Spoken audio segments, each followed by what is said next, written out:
Hey, what's up you guys? This is Junior Trader, and in this video, let's take a look at Tesla stock. We'll take a look at NIO, Rivian, Lucid, and Ford as well. So, what is Tesla doing today, guys? So, we are selling off still. We tested it, but we are selling off at that level of 235 almost, the level that I have been talking to you guys about, that until we are not getting out and above it, the next move is not happening. And we did resist today here. We did sell off here today.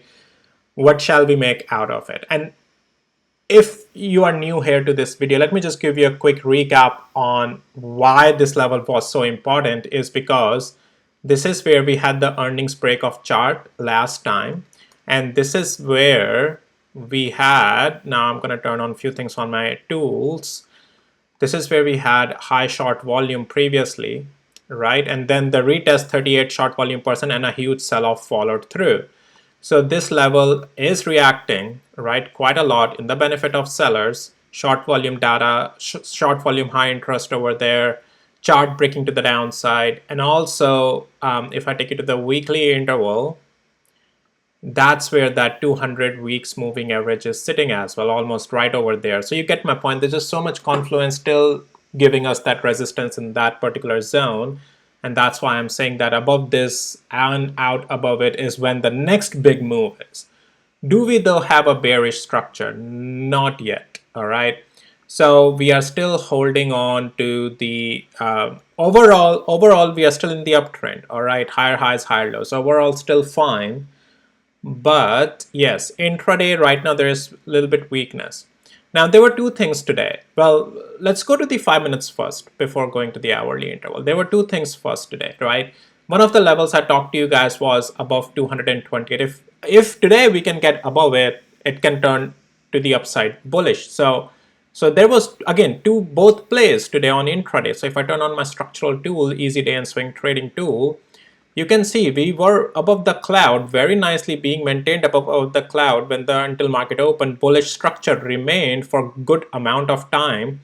You could have bought the pullbacks into the structure and sold off in the extensions, however, at these important levels as well marked by my tool, right? And this is where when we change the structure, you can see we then just collapsed, right? Like there was, yeah, the structure turned bearish and it just remained bearish until just the very last minute when some rebound came. And this rebound, which is fine, it's just a rebound at one of the important levels. But what you can also use the tool is like average range and today range. When the today's range is getting very close to average range, some rebound is possible, right? But anyways, at these significant levels, you can use these tools in that way as well. But if you need access to my tools, links are in the description below.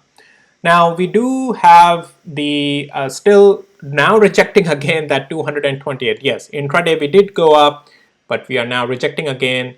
Let's go to the hourly interval. What do we make out of this price action now? And this still remains the level to watch tomorrow, 228, right? And so we are now again dipping into the cloud, and so on the hourly interval. And so that's just, you have to be a little bit mindful now as well, because we are rejecting at that very level right up there. But what is the type of trades to be taken tomorrow? Well, again, my tools helps in automatically identifying what type of trades to take intraday, and also hourly and overall structure, what it's telling us. But tomorrow also the same level you are watching, that is 228. If we can get above it, that's good. If anytime we start to lose this level of 226 tomorrow, there is a problem that can bring us down again to the $223 level. So these are still just to the two levels you are watching for making decisions tomorrow. All right. And then definitely on the lower time frame, just use this, and on all the time frames, actually, you have to use this tool to know when the structure is turning bullish and intraday is good to play upside, and when it's becoming weaker. And then, that's your choice if you want to play to the downside, watching the price action and the levels and all of that. So anyways, that's pretty much it with Tesla, guys. We are not fully bearish. Weakness is there. It all comes down to those two levels I provided to you. And definitely the next big move is above 235 area. Once we get above it, clean breakout, that's when I expect it's gonna open up the doors to $265 again. All right, so that's that. Okay, let's take a look at NIO. Poor thing, This thing is still selling off up on the top, and let's actually do a couple of things here. Active mode, and so we did turn red a couple of days ago on the structure. So, and you can see the rebound, well, the upside, if it's trying to come, it's being sold off on NIO. Now that's not good, because that shows us already that okay, now this level is acting as a resistance, that is $5.63, right? Also on the hourly interval, one of the significant levels. Now what's going on in the post market here? Why is that huge candle? They didn't have their earnings today. No, I don't know. Wow.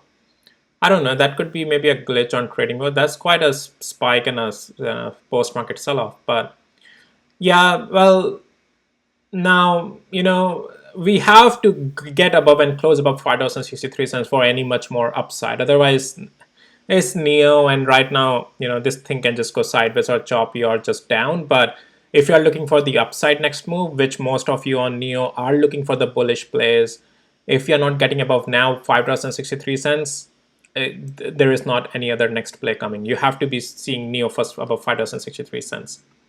Rivian. Unfortunately, Rivian is not able to do it, not able to get above that $13.65. It remains negative. Yeah, it's just not able to. Look at the dashboard, all bearish, red, full on red. Nothing you can do there, guys. Sorry, no hope for Rivian right now. Lucid, poor thing, broke again the level of $3.82, and unfortunately, this is not good anymore. Not good anymore, guys. That was the level, $3. It tried to go up, sell off. If it can get above $3.82 tomorrow, sure, intraday upside may come. Otherwise, no. But this is the level still to remain, to watch, $3.82. Ford. So on Ford, we turned the structure bullish yesterday on the active mode, and today we did see upside continuation, right? It's selling off, but as long as we can hold above now $10.82, it did go up, sold off up there, but that's fine. If we stay above $10.82, we should be fine. If we lose that, unfortunately, more weakness may come. Let's go to the hourly interval. We are above the cloud. On the hourly interval, I'm seeing the weakness has already started to come in here, right? So yeah, we have a little bit lost the structure here. So yeah, it's yeah, that's a little bit of a problem. Anyways, you are still watching this level, the $10.82. Yeah, we are of the cloud. I do think eventually we are still overall structure bullish. Intraday, this was the level. Once we lost it, we are, at least intraday, we are weak. All right, guys, that's pretty much it for this video. And, most importantly, Tesla is what I want to talk about. Let's see if Tesla can push through, or we do expect more, cool off. We'll see. But again, levels that I provided you, those are the levels you are gotta watch. All right. I'll see you next videos. Take care. Bye.